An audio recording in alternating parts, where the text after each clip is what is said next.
based at Marcelo University. We are going to have a presentation on the new HIV testing algorithm. The algorithm was changed from a 2-tier to a 3-tier, and that is what we are going to share this afternoon. So our learning objectives are, at the end of this module, you'll be able to, 1, identify approved tests in the new algorithm, understand the sequence of the events of the 3-test algorithm, determine how the HIV status based on the 3 algorithm. So the algorithm involves use of combination of appropriate tests. The rapid tests are performed serially. The sequence of the test, the algorithm should always be followed, and do not interchange them. So why the algorithm is done serially? Because we only confirm a positive test.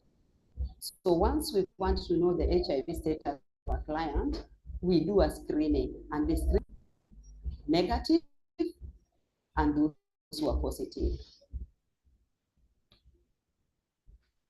Then we have the attributes.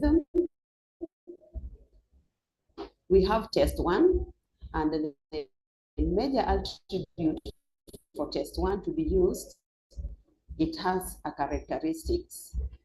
Characteristics has, it has the 99% sensitivity, has the ability to detect the presence of HIV antibodies, which means it gives us the true positives.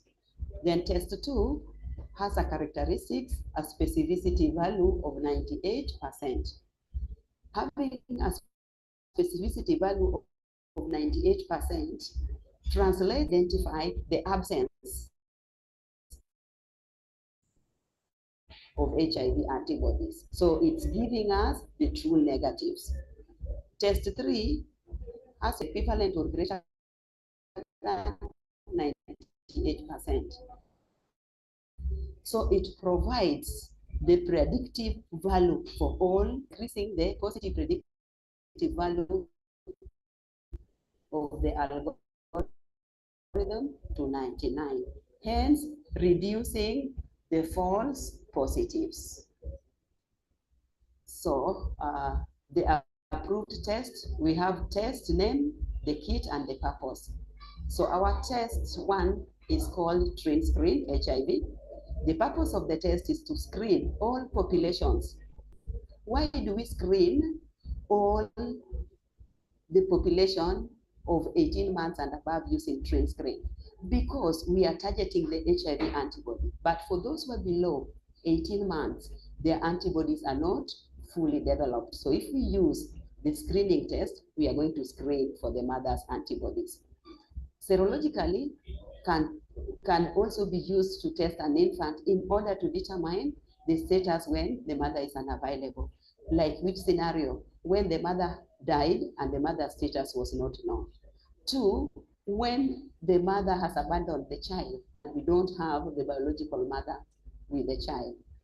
So standard Q, second test, which is also used as a screening test, but with the exception to all pregnant women presenting for the first test during their journey of pregnancy.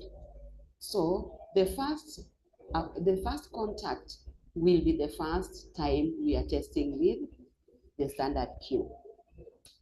Then we also test all pregnant women presenting themselves for 3rd trimester who are negative during the first trimester, not somebody who is already on care and treatment. All breastfeeding women presenting for the first time in postnatal period and were never tested during antenatal clinic, labor, and delivery. There are occasions where these mothers would have escaped the test during their antenatal journey up to delivery. So the only time they're being captured is when they're bringing their children for the clinic at bringing their children for the clinic at 4 weeks.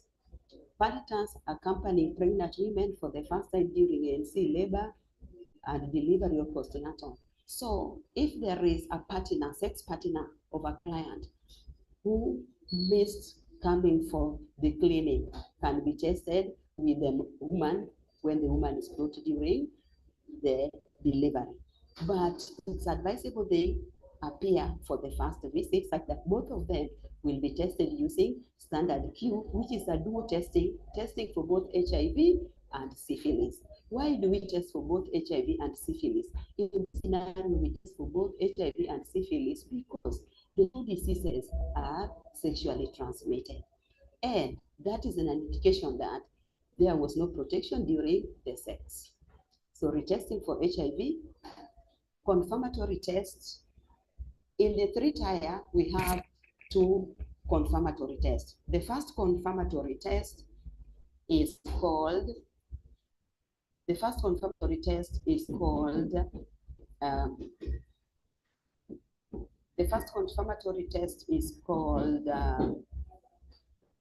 one step. And we have a second confirmatory test, which is fast response. So let's have a look at testing in non-PMCT setting. Non-PMCT setting means this is a population who is neither pregnant, neither breastfeeding, or neither accompanied by a sex partner accompanying a pregnant woman. So in the non-PMCT, we have the first tester. So during the first tester, we'll use the screening test, which is the TrinScreen. So if TrinScreen is negative, which means it's non-reactive, we report negative and link for prevention services. And if TrinScreen is positive, then we confirm with our first confirmatory test, which is 1 step. And if 1 step is positive, we still confirm with a third confirmatory test. So in the new tier, we don't have a tiebreaker. The first response is a second confirmatory test. And if the second confirmatory test is positive, we report positive and the client is sent to second tester at the CC. Why do we have second testers at the CC? To make our services for comprehensive pairs to be a one-stop shop. Another scenario, if TrinScreen is positive, we confirm using 1 step. And if 1 step is positive, we do a second confirmatory, which is first response. And in a scenario where first response, it's now turning to be negative, then we say the test is inconclusive, the client comes after 14 days. Why do the client have to come after 14 days? Because the client results is not giving us a conclusive results, and that is why it is inconclusive. 2, we are giving the client to build more antibodies to be tested after the 14 days. Another scenario is when TrinScreen is positive or reactive, we confirm using 1 step. And in a scenario where 1 step is negative, then we say the test is inconclusive. Then we repeat a TrinScreen. We don't confirm a negative result, but we repeat to rule out the false positivity which could have been picked.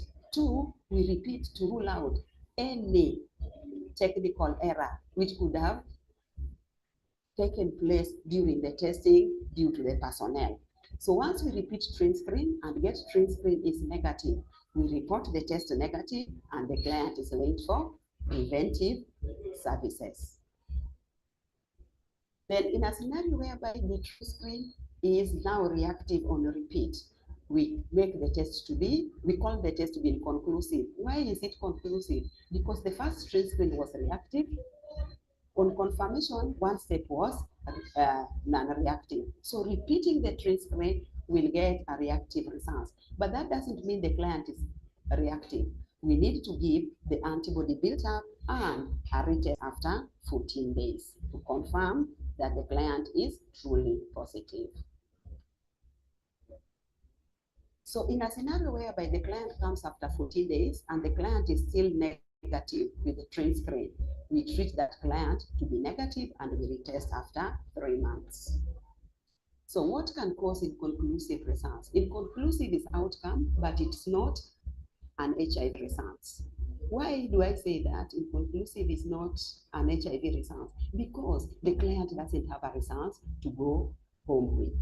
So one of the causes of inconclusive HIV results is early infection. If a person has recently been infected with HIV, their immune system may have not produced enough antibodies to be detected by the test. In such a case, it's recommended a repeat after 14 days. Also during window period. Window period refers to the time when somebody is exposed to HIV virus, but the virus cannot be detected. Why are the virus not detected? Because the person has not built antibodies to be detected. So different tests have different window periods. And this is the time the results might be inconclusive if a person is infected. And that brings us to have the scientific reasoning of why a test can be false negative. Testing errors. In some cases, errors during sample collection, handling, or testing procedures can lead to inconclusive results. So a personnel can also cause an error of inconclusive test results. The way you collect your sample, the way you handle the sample, even the repeated inconclusive results are most likely to be negative. So that is why we need to give that 14 days or to client to come back. So after we found our test to be positive, we refer our client to second tester. The main reason of referring the client to second tester is to verify the HIV status. Is it truly positive or it's a false positive before the client is initiated on ART. So at the second tester, we are going to use same train screen, which is a screening test. And if train screen is reactive, we confirm using one step. And if one step is reactive, we confirm using fast response. If fast response is reactive, we report positive and the client is initiated onto ART, following the protocol of test and treat. And if train screen is negative at the second testing, which is done the same day, then we say the test is inconclusive. And being inconclusive, the test will be repeated after 14 days. Another scenario at the second testing, train screen is used. And if train screen is reactive, we confirm using fast response, second confirmatory. And if second confirmatory is non-reactive negative, then our test is inconclusive. Why inconclusive? Because all through from first tester, our client was a positive client. But reaching the third confirmatory, our client is now non-reactive. So we need to give this client a TCA of 14 days for the antibodies built up. Another scenario is when train screen is reactive, we move to one step. And if one step turns non-reactive, that is an inconclusive because the first test was positive, now second test is telling us the client is negative. So we repeat train screen. So repeat train screen is applied whether at first test or second tester. So if we repeat the train screen and find the train screen to be negative, then we say the client is negative, despite the fact that the client was positive at the first tester.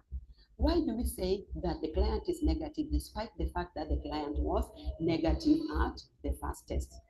We must consider the testing errors. Maybe in the first tester, the testing errors occurred. So that is why our client is reported negative and linked for preventive services. And in a scenario whereby train screen is positive, we move to one step.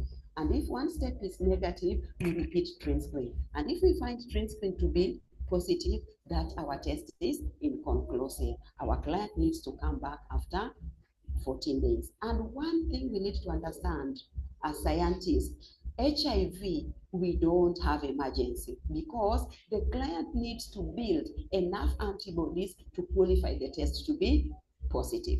And if the test is negative, without any exposure, there will be no antibody built up at the end of the testing. So we have a note, if inconclusive after 14 days, report negative. And that is why I'm saying we don't have an emergency in HIV testing scenario. We have to repeat the test, give it time for antibody builds up. If it is still negative, then the client is negative. But we advise on preventive measures, and the client comes after 3 months to have a repeat test. So let's look at our probing questions. So what is the sequence of tests in non-PMCT setups? In non-PMCT setups, we have first tester and second tester. So during the first tester scenario, we have the string screen, which is our first test. If the first test is negative, we don't do any confirmatory. Why? Because the test kit has the ability to fish out all the antibodies which are positive or all the positive clients within the community. So we don't need to confirm a positive test result. But if it is positive, we confirm using the second test, which is first confirmatory. If it is positive, then we move to the second confirmatory. If the second confirmatory is positive, we report positive, refer this client to the second tester. Then in tester 2, the sequence, we have the train screen. If train screen is non-reactive, then we say the test is conclusive. The client has to come back after 14 days. The antibodies built up to be tested. And if it is positive, it's confirmed with the first confirmatory, and the first confirmatory is one step. And if one step is positive, we move to first response, second confirmatory. If second confirmatory is positive, we initiate on ART. If it is negative, the client is inconclusive. So another probing question, what are the 3 final outcomes that can be obtained after testing using the 3-tier algorithm? The outcomes we have using the 3-tier algorithm are positive, negative, and inconclusive. And that is what I said at the beginning. We have 3 outcomes, but we have 2 test results. So a client can be positive or negative, but an inconclusive is not a test result. It is an outcome. So I know another probing question, we can identify the 3 scenarios that can lead to a negative test. So the 3 scenarios which can lead to a negative test using the 3-tier algorithm is when the client is tested at first tester using train screen, and train screen turns to be negative, the client is negative. And when train screen is reactive and the client is confirmed using one step, and one step turns to be negative, we repeat train screen. And if train screen is negative, then our client is negative. So we only have 2 scenarios of negative. When the train screen is negative, and when we do train screen, we confirm with one step and repeat train screen, and train screen turns negative. In the second tester, we also have scenarios of negatives. When train screen is reactive in the second tester, we confirm using a one step because the client had already been tested positive with the first tester. That is why we are considering this client to be non-inconclusive when it is non-reactive with one step. Then we repeat train screen and get train screen to be non-reactive. Our client is negative. So what is the difference between discrepant and discordant or inconclusive test? When we talk of discrepant, that is another outcome. Discordant is another outcome. Inconclusive is another outcome, but they are not test results. So the difference is For discrepant or discordant, the two tests are not yielding same results, which means TrinScreen is giving positive, one step is giving negative. So the two tests are discrepant. But when we talk of inconclusive outcome, this follows the sequence whereby TrinScreen is reactive. On confirming with first confirmatory, which is one step becomes reactive, non-reactive. So we have inconclusive because the two tests are giving us two different test results. So let's identify the scenario that can lead to an inconclusive result. What can really bring an inconclusive result? We have scenarios which can bring inconclusive results. One at the first tester, when TrinScreen is reactive, we confirm using one step. One step turns to be non-reactive. So we repeat TrinScreen. On repeat of TrinScreen, we'll have a reactive result. So we already have an inconclusive because the first test was positive. On confirmation, it was negative. On repeat, it is positive. Another scenario is when we do a TrinScreen, we confirm using one step, it turns reactive. On confirming with first response, the test becomes non-reactive for first tester. Second tester, we also have two inconclusive.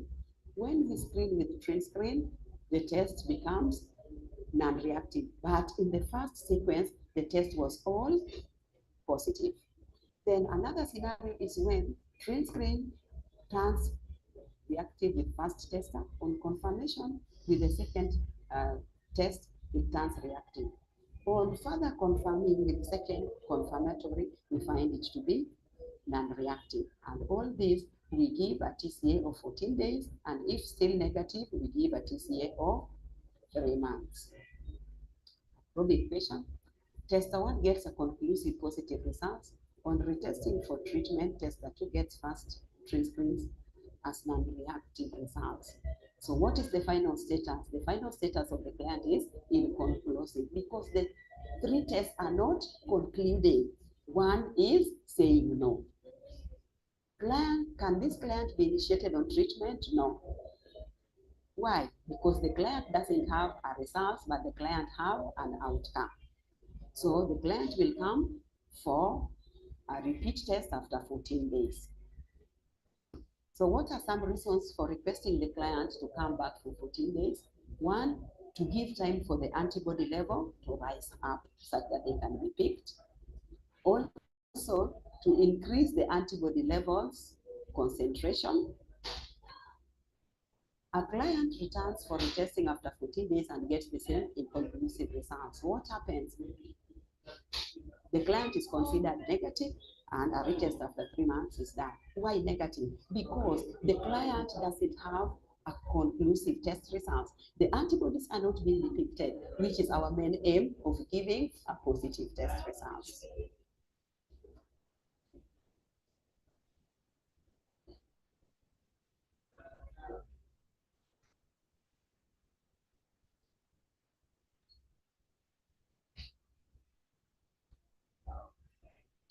A client returns after 14 days and gets the same inconclusive result. The client is considered, that's where we want.